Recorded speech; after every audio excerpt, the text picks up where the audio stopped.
안녕하세요. 책 읽어주는 여자 에젤 강미경입니다. 가문에 흐르는 저주가 있을까요? 있다면 왜 있을까요? 끊을 수 있는 방법도 있을까요? 인도네시아 선교사이자 치유사역 전문가인 이윤호 박사님께 한번 들어보겠습니다. 나는 지난 수년간 많은 사람들을 상담하고 치유하면서 어떤 현상이 한 가문에 반복적으로 나타나며 개인의 수많은 문제가 조상으로부터 되물림되는 현상을 자주 보았다. 우리 모두 생물학적 유전은 쉽게 인정하면서도 영적인 영향력 역시 가문을 통해 대대로 전해질 수 있다는 사실은 잘 인정하지 않는다. 그래서 열심히 신앙생활하는 많은 신자들이 이유도 모른 채 질병과 실패 등 각종 문제에 시달리고 있다. 나 여호와 너희 하나님은 질투하는 하나님이라. 나를 미워하는 사람에게는 그 죗값으로 본인뿐 아니라 3, 4대 자손에게까지 벌을 내린다. 출애굽기 20장 5절. 주는 은혜를 수천 대에 이르기까지 베풀어 주시지만 조상의 죄는 반드시 자손이 치르게 하시는 분이요 위대하시고 전능하신 하나님이십니다. 예레미야 32장 18절. 이 말씀들의 근거에서 조상들이 지은 죄로 인한 저주가 후손들에게도 대물림될 수 있다는 사실을 인정하는 것이 성경적인 시각이다. 이 집사가 자살하고 싶은 충동에 계속 시달린다며 나를 찾아왔다. 죽음의 영을 쫓기 위해 1시간가량 소모했으나 별 효과가 없었다. 오히려 악한 영은 나에게 들어오겠다고 위협하며 기세가 등등했다. 나는 절박한 상황에서 하나님, 이 죽음의 영이 무엇 때문에 쫓겨나가지 않습니까? 묻자 주님께서 그녀가 남편을 살해하려고 시도한 적이 있으니 그 문제를 먼저 처리하라고 말씀하셨다. 그녀에게 확인해 보니 눈물을 흘리며 시인하는 것이다. 나는 그녀에게 이 죄를 하나님 앞에 먼저 회개하라고 권면했다. 그 후 나는 아주 간단하게 죽음의 영을 쫓아낼 수 있었다. 수년 전에 어느 여집사가 나를 찾아왔다. 자신을 포함한 모든 형제들이 실패와 파산으로 고통당하고 있다는 것이다. 그녀는 자신의 가정 이야기를 했는데 아버지가 일찍 돌아가시자 어머니가 어떤 유부남과 바람이 나서 새 아버지를 맡게 되었단다. 상담할 당시 두 번째 아버지는 이미 죽은 후였다. 나는 그녀에게 두 번째 아버지의 원래 부인과 자녀들에게 상처를 입혀 그 죄가 저주의 통로가 되었다고 지적했다. 잠언 26장 2절에 이유 없는 저주는 이르지 않는다는 말씀에 근거하여 나는 강력하게 충고했다. 당신이 가족을 대표하여 아버지의 원부인 가족들을 찾아가 사과하세요. 만약 그렇게 하지 않으면 하나님도 당신 가정을 축복하지 않을 겁니다. 조상이 다른 사람들에게 화를 불러올 만한 행동을 한 것이 있으면 조상을 대신해 사과할 필요가 있다. 또한 가능한 범위 안에서 하나님의 인도를 따라 물질적, 윤리적인 배상이 필요하다. 그래야 당신 가정이 가문의 저주로부터 해방될 수 있다. 또한 당신을 사탄과 연결시키는 어떤 물체가 있다면 태우거나 부수거나 물에 던져버리거나 가장 효과적인 방법으로 제거해야 한다. 또는 조상에 의해 자신의 이름이 절이나 우상 숭배하는 제단에 올려져 있다면 이를 취소해야 한다. 유집사가 나를 찾아왔다. 부인과 사이가 갈수록 나빠져 이혼을 생각하고 있고 신경증과 불면증에 시달리고 있었다. 상담하고 기도하는 가운데 문제의 근원을 가정에서 찾을 수 있었다. 그의 할아버지는 의사였는데 간호사와 바람을 피워 간호사가 딸을 낳았고 그 후 그녀는 창피하여 먼 곳으로 떠나고 말았다. 이 사생아는 할아버지의 딸로 입적되었고 성장하여 결혼해서 낳은 아들이 유집사였다.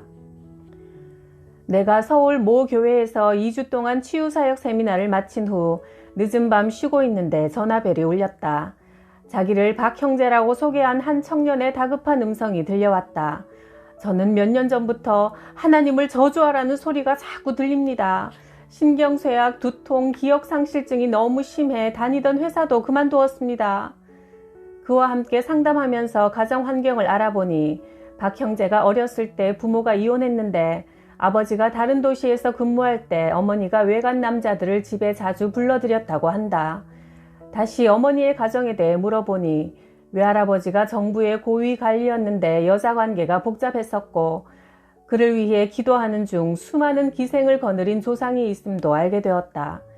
외가 쪽 조상 중에 기독교가 처음 한국에 들어왔을 때 교인들을 심하게 핍박한 사실도 발견했다.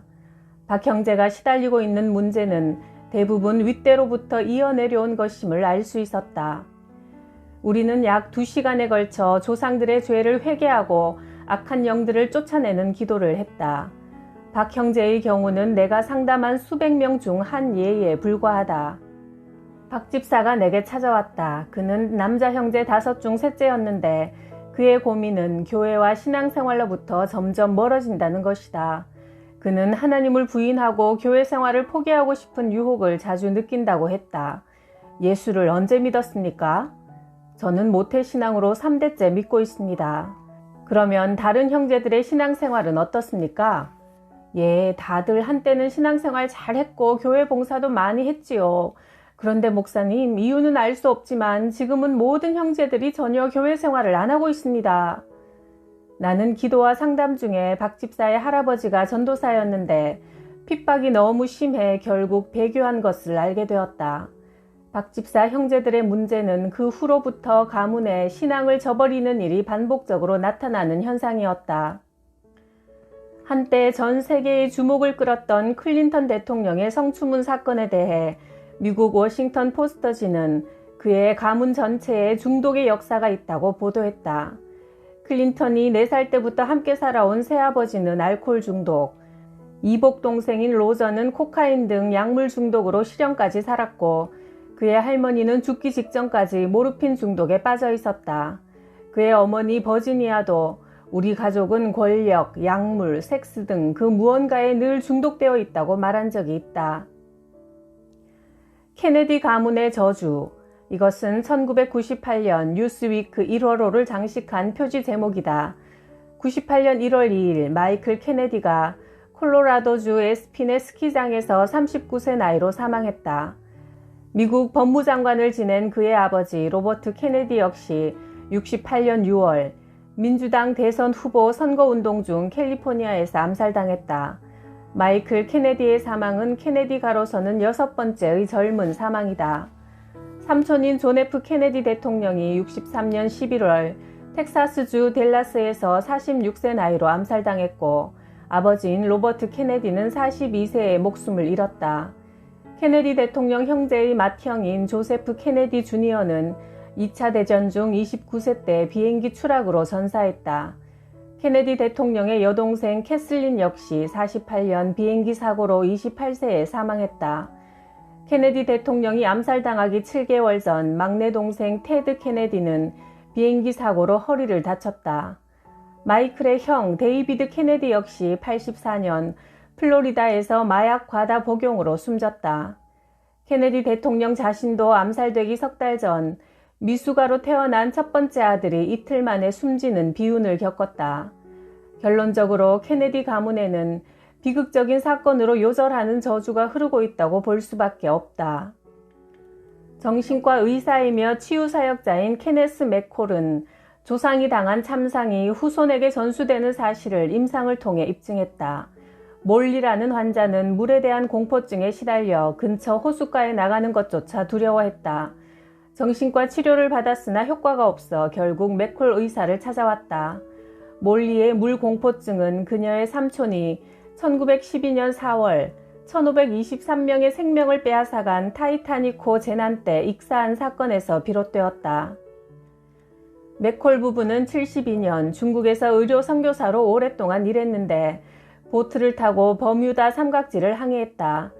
그들은 버뮤다 삼각지에서 수많은 배와 비행기들이 흔적도 없이 사라진 것을 전부터 알고 있었지만 그저 비합리적인 공포라고 비웃으며 그 지역을 용감하게 항해했다. 그런데 갑자기 거친 폭풍이 몰려와 보트가 파열되어 표류했으나 다행히도 구출되었다. 그 후 맥콜은 조사 연구를 통해 옛날 노예 상선들이 버뮤다 삼각지를 지나갈 때 항해 중에 병들었거나 비실비실해져 팔 수 없는 흑인 노예들을 200만 명이나 바다에 던져버린 것을 발견했다. 아더 헤일리의 책 뿌리도 이런 사실을 입증하고 있다. 노예들을 그곳에 빠뜨려 죽인 이유는 병든 노예를 미국에 파는 것보다 손실된 노예에 대한 보험금을 타는 것이 훨씬 더 많은 돈을 벌 수 있었기 때문이다. 노예상들의 이와 같은 죄로 인해 버뮤다 삼각지는 끊임없이 사람들이 죽고 유령이 출몰하는 저주의 장소가 되었다. 이 모든 죄악과 저주의 배경에는 악한 영이 있다. 사탄은 악한 씨를 심는 자이며 가계의 저주는 바로 죄를 통해 그 가문에 들어온 사탄의 역사다. 이처럼 가문에 흐르는 저주는 인류의 첫 조상인 아담의 범죄로 전 인류에게 죄가 유전된 것이 그 시작이다. 한 사람을 통해 죄가 세상에 들어오고 죄로 인해 죽음이 모든 사람에게 이르렀다. 로마서 5장 12절. 사탄이 이브를 충동질해 하나님을 반역하게 했듯이 그녀의 아들 가인을 조종해 동생 아벨을 살인하게 했고, 이 살인죄는 가인의 6대 손인 라멕에게도 이어졌다. 그 뒤로 노아에게는 술 취함, 아브라함에게는 거짓말, 다윗에게는 간음과 살인의 죄와 저주가 계속 흘러내려온 것을 성경을 통해 볼 수 있다. 조상으로부터 유전되는 이 죄의 뿌리를 확실하게 끊지 않으면 유전적인 죄는 가계를 타고 계속 내려간다. 마치 눈덩이가 굴러가면서 더 커지듯이 유전적인 죄는 더 큰 죄로 발전할 가능성이 높다. 사도 바울은 에베소서 4장 27절에서 마귀가 틈을 타지 못하게 하라고 권면했다. 마귀가 틈타는 빌미는 우상 숭배, 거짓, 분노, 도적질, 더러운 말, 음란 등의 죄를 의미한다. 죄에는 자신의 죄도 있지만 부모와 조상이 지은 죄도 있는 것이다. 이런 거센 죄악의 강물을 정화시킬 수 있는 것은 예수의 피밖에 없다. 예수님은 십자가에서 우리 죄를 대신 지고 죽으심으로 우리가 죄의 형벌과 심판으로부터 벗어날 뿐만 아니라 가계에서 내려오는 저주를 복으로 바꿀 권세를 주셨다. 그리스도께서는 우리를 위해 자기 몸을 내주셨다. 그것은 우리를 모든 불법에서 건져내시고 깨끗하게 하셔서 선한 일에 열심을 내는 백성으로 삼으시려는 것이다. 디도서 2장 14절. 이 예수 이름의 권세로 우리 가문에 가라지를 심은 마귀를 대적할 뿐 아니라 가라지를 뽑아내야 한다. 영적인 쓰레기를 제거하면 그것을 먹고 사는 주의에 해당하는 악한 영들은 먹이가 없어 떠나버린다. 하나님의 아들 예수의 피가 우리를 모든 죄에서 깨끗하게 하셨다. 요한일서 1장 7절. 20세기 초에 사회학자 윈쉽은 19세기 미국에서 유명한 두 가정을 비교 분석한 연구 결과를 발표했다. 맥스 죽스라는 사람은 무신론자로 불신자 여성과 결혼했는데 그의 560명 자손의 삶을 추적해보았다. 310명이 거지로 죽었고 150명이 범죄자가 되었으며 그중 7명이 살인자였고 100명이 술주정뱅이, 그 가게에 속한 여자들 중 절반 이상이 몸을 파는 창녀들이었다. 죽스의 자손들은 미국 정부에 19세기 달러 가치로 125만 달러 이상의 손해를 끼쳤다. 반면 죽스와 동시대를 살았던 조나단 에드워즈는 하나님께 헌신된 신자로서 경건한 자매와 결혼해 1394명의 자손을 두었다. 그의 자손들을 추적한 결과 295명이 대학을 졸업했고 그들 중 13명이 대학 총장이 되었고 65명이 교수, 3명이 미국 의회의 상원의원, 3명은 주지사, 30명은 판사, 100명은 변호사, 56명은 외과의사, 75명은 군대의 장교, 100명은 선교사, 목사, 작가가 되었고 80명은 다양한 공직을 맡고 있었으며 그중 3명은 미국 대도시 시장으로 일했고 1명은 미국 재무성의 감사관, 다른 1명은 미국의 부통령이었다. 만일 당신이 그런 좋은 부모를 만났다고 확신한다면 하나님께 감사해야 될 것이다. 그러나 그렇지 못한 조상을 만났다면 하나님의 도우심을 통해 자신이 좋은 부모가 되는 새로운 역사를 창조해야 한다. 신앙의 위대함은 태어난 대로 생긴 대로 포기하고 순응하며 살아가야 하는 것이 아니라 창조적으로 가문의 역사를 바꿀 수 있다는 사실에 있다. 우리가 현재 당하고 있는 문제가 조상으로부터 대물림된 것을 인정한다면 어떤 조치를 취할 것인가? 예를 들면 내 증조부가 간음죄를 지었고 할아버지 역시 간음죄를 지었고 아버지도 간음죄를 지었으니 이제는 내가 간음죄를 지을 차례다 라고 자포자기하고 말겠는가? 이 가문에 음란의 영이 흐르고 있다는 것을 알았다면 이제 내가 가문의 영적인 대표가 되어 조상의 저주를 차단해야 한다. 그러면 하나님의 약속의 말씀에 따라 가문의 새 역사를 시작할 수 있다.